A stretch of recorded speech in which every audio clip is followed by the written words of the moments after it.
La mort est diversement appréciée par les humains.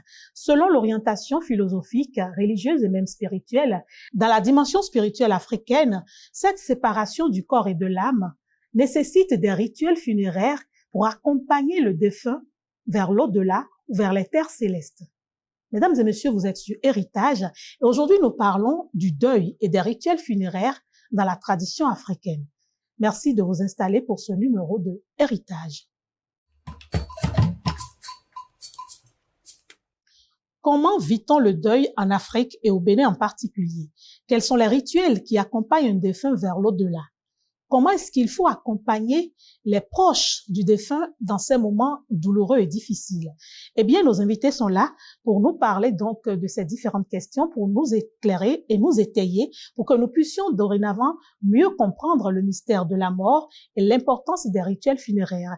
Sur ce plateau, pour en parler, Da Sonagnon Faïso, bienvenue. Bonsoir, madame. En face de Da Sonagnon Faïso, nous avons également Da Djomamousso, bienvenue. Bonsoir, Madame Glago. Chers invités, qu'est-ce qu'un rituel funéraire au sens de nos traditions Da Djomamousso? On ne peut pas comprendre la spiritualité et l'exotérisme endogène sans vraiment comprendre ce que c'est que l'esprit dans la vie sociale. Alors, beaucoup de personnes se disent que la mort n'est rien d'autre que la séparation de l'âme et du corps. Alors que à l'intérieur de l'âme, il y a deux composants. Il y a le sang et un esprit germinal qui n'est rien d'autre que le programme de vie d'une personne. Donc la mort n'est rien d'autre que le dessèchement de la matière nourricière de l'esprit, la matière nourricière de l'esprit qui n'est rien d'autre que le corps et le sang. Alors cela est apprécié diversement d'une culture à une autre, d'une philosophie à une autre, d'une spiritualité à une autre.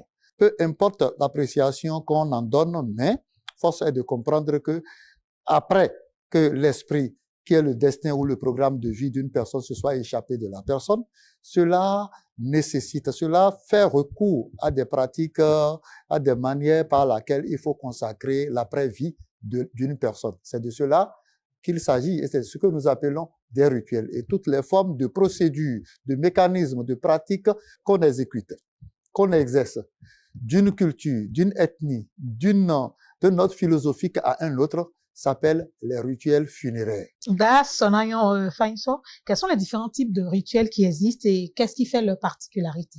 Et si quelqu'un est décédé, il est nécessaire de lui faire des rituels pour que son âme ne soit pas errante dans le monde seulement, mais qu'il retrouve la paix. C'est pour cela quand on dit une personne est décédée, on dit paix à son âme.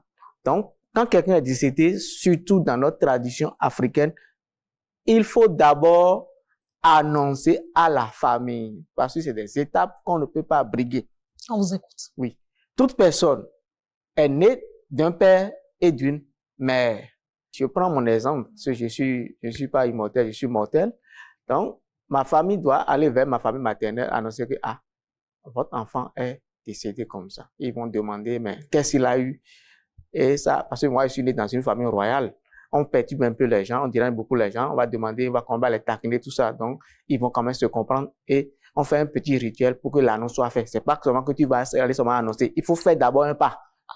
Oui, on amène du djinn et une somme de 5 000. Okay. Voilà. Pour voir le chef de la collectivité annoncer maintenant. Et le chef de ma collectivité envoie, parce que c'est lui qui a épousé de l'autre côté. Donc, il envoie maintenant vers sa belle famille l'annonce de ma mort. Et ça se négocie et il revient maintenant encore ici. De là-bas maintenant, il faut commencer par comment s'arranger. Maintenant, on peut enterrer le même jour ou soit amener à la morgue. Il y a deux processus. Ça dépend de ce qui est Ça décidé. Dépend de... Voilà. Mais si c'est un enterrement de même jour, chez nous on appelle ça dadazo. Parce que vous êtes un dignitaire de voilà, dadazo. Et il y a les rituels là qu'il faut faire. Et dans les 2 jours, on peut faire l'enterrement selon les rites et si c'est un particulier? Si c'est un particulier aussi, c'est pareil aussi. D'accord. Voilà. Mais quand vous êtes un chef coutumier, vous ne durez pas sur la terre. Non. On annonce et on revient de l'autre côté. Et maintenant, ensemble, on commence par les organisations. Comment il faut organiser pour que le défunt qui n'est plus là puisse avoir la paix, ainsi que les descendants qu'il a laissés aussi puissent se retrouver aussi dans la paix. Parce que quand on ne fait pas bien les choses, il y a toujours des difficultés. Donc, on annonce les dates et qu'on sort tout. Et il y a les dongans qu'il faut avertir. il y a les Dongans, les Yokunto, les Aswagan, on les invite. Eux aussi, ils ont un rituel aussi à faire. Toujours avant, et ils vont maintenant commencer par faire... Avant de creuser la tombe. Il y a aussi des rituels aussi, ils vont prendre leurs sous, tout ce qu'ils prennent pour faire tout ça là aussi. C'est important. Voilà, c'est important. Et c'est les enfants d'abord, si c'est chez un garçon aîné, c'est lui qui va d'abord prendre la roue et dit que, comme papa n'est plus là, voilà, il fait aussi le rituel, on met la boisson par terre et ils font leurs choses maintenant. Obligatoire. Obligatoirement. Et ils vont commencer les rituels. De la même manière, je suis déjà âgé, je dois avoir des enfants, femmes aussi, qui ont aussi marié, qu'on a donné de dot, ou soit on n'a pas donné de dot. C'est là où les plans commencent à venir. Moi-même qui suis décédé, si mon papa aussi n'a pas donné de dot et que je suis décédé, mon corps va être rapatrié chez la belle famille. Ça veut dire que c'est comme si vous deviez, c'est ça? Oui, voilà.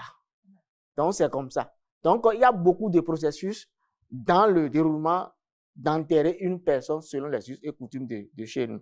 Donc, il y a les avisanlis qu'on fait, tout ça là. On fait les avisanlis et on va pleurer pour dire mon papa a dit tout ça là. Voilà, il y a des rituels de gauche à droite. On va taper zinli, tout ça là. Voilà. Mon enfant aussi, qui est marié, si son mari n'a pas donné de dot, c'est en ce moment il va commencer par préparer la dot. Sinon, il ne peut pas enterrer moi qui suis décédé. Oui, c'est comme ça. Donc, c'est pour cela, le mariage est important dans la tradition ancestrale.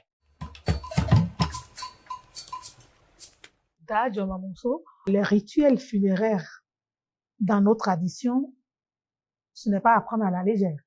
Lorsqu'on ne comprend pas pourquoi les gens font ces démarches, ces procédures exotériques parfois et spirituelles, on prend ça comme de la superstition, comme du folklore.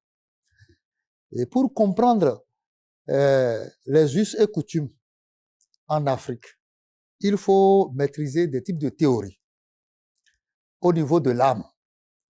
Parce que tout ce qu'on fait comme rituel funéraire, qu'est-ce qui reçoit le rituel funéraire?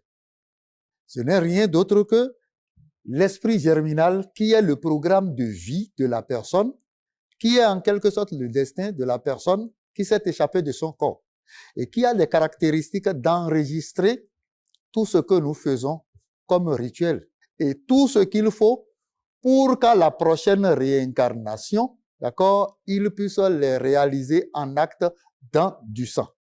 C'est ce qui a permis à nos ancêtres d'élaborer les us et coutumes. Et les us et coutumes n'ont pour objectif que de préparer la mémoire, pour ne pas dire les mémoires d'avenir et les mémoires de sagesse de celui qui est décédé afin que demain, une nouvelle personne réincarnée, d'accord, soit porteur des grâces, des souhaits et des vœux.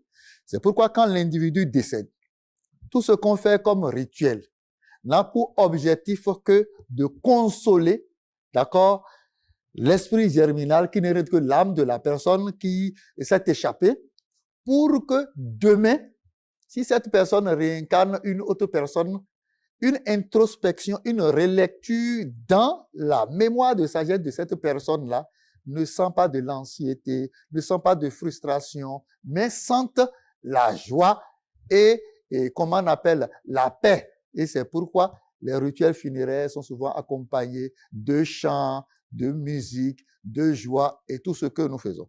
Je crois, Majesté et Son Ayon Faïnso a essayé d'expliquer déjà le volet social, où le mariage est très capital. Parce que lorsque une personne décède, les rituels funéraires commencent déjà par l'annonce. Quelles sont les procédures? Et ces procédures se basent sur le type de relation, le type de mariage, le type d'alliance, la qualité de l'alliance et de l'union que vous aviez eu précédemment si la personne était mariée. Les rituels funéraires varient d'une région à une autre, d'une ethnie à une autre, d'une culture à une autre. Chez certaines personnes, par exemple, quand une personne décède normalement, il y a les types de rituels qu'il faut faire pour son funéraire afin que son âme se repose en paix. Et quand on dit que son âme se repose en paix, c'est une manière d'ajouter de nouveaux souhaits, de bons souhaits, des souhaits, des projets de demain pour que l'individu soit réincarné par une personne et puisse quand même réaliser ces souhaits-là. Mais il peut arriver que l'individu soit décédé par noyade. L'organisme est persécuté. Parce que la mort, nous l'avons dit, n'est rien d'autre que la disparition du sang qui fait échapper l'esprit dans la nature. Ce phénomène peut se passer en route, ça peut être par mécanisme accidentel où le sang se dessèche. Et lorsqu'il se dessèche, il a dit, l'esprit germinal, qui n'est rien d'autre que ce que les gens s'appellent âme de la personne, fuit vers les périphéries, les extrémités du corps, qui sont les cheveux et les ongles. Lorsque la personne est décédée à distance, par exemple, il faut amener les ongles et les cheveux qui comportent le matériel génétique et physique, visible dans le microscope, et ça comporte aussi le matériel génétique spirituel de l'individu que nous consacrons dans les autels ou les cases des morts, qu'on appelle parfois Yoronu, où de temps en temps, il faut aller et faire des prières, faire des bénédictions. Et quels qu'en soient les types de rituels funéraires qu'on essaie de réaliser, ça n'a qu'un seul objectif. L'objectif, c'est que, on dit plus généralement que son âme repose en paix. Mais que son âme repose en paix, ça correspond à quoi spirituellement? C'est de cela qu'il est question. Et cette question, elle est cruciale parce qu'elle n'aide seulement qu'à préparer une prochaine réincarnation. Dans les us et africains, la réincarnation est une théorie fondée et une croyance même.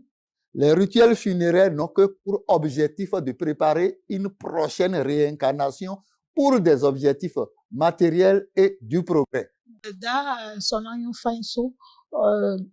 Mamoussou a commencé par parler des morts spécifiques, il a dit, parler de morts par noyade, par accident. Il a rappelé également qu'il faut ramener les cheveux et les ongles, si je ne me trompe.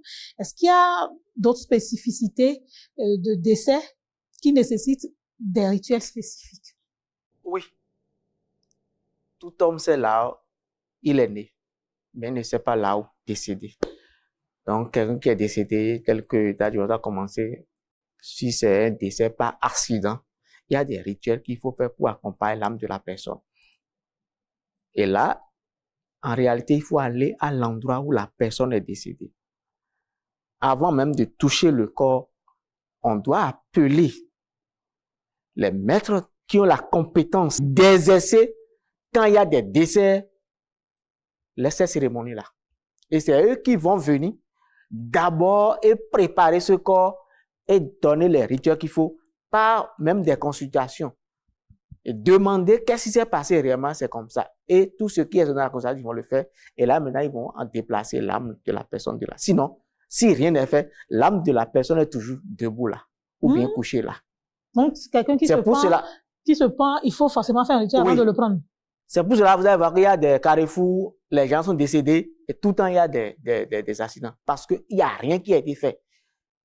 Donc, c'est comme ça. De la même manière, quelqu'un qui est décédé aussi au niveau de la rivière, il y a aussi des gens qui ont la compétence de le faire. Et là, en réalité, quand tu es décédé par noyade ou bien par accident, en réalité, il faut enterrer même la personne au lieu même, là où il est décédé en réalité. Il y a d'autres personnes qui sont décédées par le tonnerre, qui ont commis des bévues dans la vie sociale, qui ont brisé les interdits de la tradition. Là, le tonnerre aussi vient aussi pour les balais de la terre. Eux aussi sont enterrés chez ces gens-là. Donc, il y a plusieurs formes d'enterrement que nous faisons dans notre coutume africaine. Voilà qui nous interpelle tous, puisque la méconnaissance fait que peut-être on fait des choses qu'on ne sait pas. Donc, il faut toujours se référer à la tradition. Dadja Mamoussou, en cas de décès tragique ou de perte du corps, par exemple, parce que vous avez parlé de ramener les ongles et les cheveux, par exemple, quand on ne retrouve pas le corps, qu'il n'y a pas possibilité de reconnaître le corps pour ramener ça, on fait comment? D'abord, je voudrais attirer les téléspectateurs sur un phénomène très important qui est la théorie germosomatique. Et lorsque vous ne comprenez pas cette théorie-là, vous ne pourrez pas comprendre l'exotérisme et toutes les us et coutumes africains. Vous savez, l'esprit germinal dont je parle, qui est l'âme d'une personne, est immobile. Là où une personne décède, c'est là où l'esprit reste. Vous comprenez? Et ça reste sur ses cheveux et ses ongles. D'accord? Lorsqu'une personne décède, la personne a disparu. Lorsqu'une personne disparaît, il est très difficile et très compliqué de réaliser ses funérailles. C'est le funérail le plus compliqué. Et c'est pourquoi on organise souvent des monuments aux morts pour ces personnes-là et des rituels vraiment spécifiques, très compliqués parce que le matériel génétique spirituel n'est pas retrouvé. Alors, parfois, vous pouvez constater, par exemple, dans certaines cultures, qu'on peut incinérer le corps. Mais plus généralement, avant d'incinérer le corps, alors on rase les cheveux et les ongles qui constituent le lieu où se retrouve l'ADN de la personne et aussi le matériel génétique spirituel de la personne. Et lorsqu'une personne décède, par exemple, par accident, alors il faut appeler, il y a des types de rituels spécifiques. Et quand je parle de rituels, tout ça là, on les englobe dans les funérailles. Parce que, voilà. Ces rituels-là permettent, par exemple, d'aller dans le lieu. Et ceux qui en sont des spécialistes, parce que nous n'allons pas jouer le rôle des gens, nous autres sommes des généralistes. Et il a parlé, par exemple, de Dopingan. C'est ça qu'on appelle Dopingan. C'est-à-dire ceux qui sont spécialisés dans l'enterrement. Et ceux qui sont spécialisés dans les fosses, ceux qui sont spécialisés à réaliser des types de rituels spécifiques ayant rapport à l'exotérisme pour débarrasser, par exemple, cet esprit-là de cet endroit-là. Certains rituels, par exemple, lorsqu'une personne décède par accident dans un lieu, son esprit peut être là. Et l'esprit germinal, qui n'est rien d'autre que l'âme, en quelque sorte, est tout le temps avide de sang parce que lui, il vit dans le sang. D'accord? Parce que notre destin est dans le sang. Et ce destin est à la recherche perpétuelle du sang dans lequel développer notre programme. C'est pourquoi quand quelqu'un décède sur une voie, son esprit est là. Et tous ceux qui passent par là, et lui, il est à la recherche de réincarner une nouvelle personne parce que c'est là où il se retrouve. Les rituels n'ont pas été faits. Il hante les gens et il pense peut-être que quand le sang va s'échapper, il va entrer dans ce sang-là pour développer son destin, son programme de vie. Donc, il faut des rituels spécifiques pour dégager cet esprit germinal de là. Si on ne le dégage pas l'esprit germinal de là, alors tout le temps, il y aura d'accidents. C'est pourquoi dans certaines localités ou dans certaines contrées, vous allez voir ces endroits sont spécifiques aux accidents. Il faut des rituels pour dégager. Et ces rituels-là sont parfois réalisés par ceux qui maîtrisent bien comment il faut capter ces types d'esprits germinaux et les déplacer. Si on le déplace vers un autre lieu, celui qui vient acheter ce lieu-là, demain, va continuer de constater des cas d'accidents-là.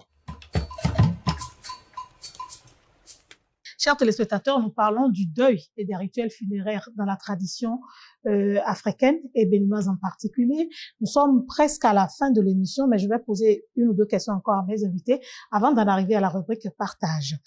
Da Sonagnon Fainso, est-ce qu'il y a des dates importantes où il faut enterrer, où il ne faut pas enterrer? Oui, il y a des dates spéciales. C'est pour cela qu'il y a un calendrier qu'on appelle faisant chez nous, en tradition.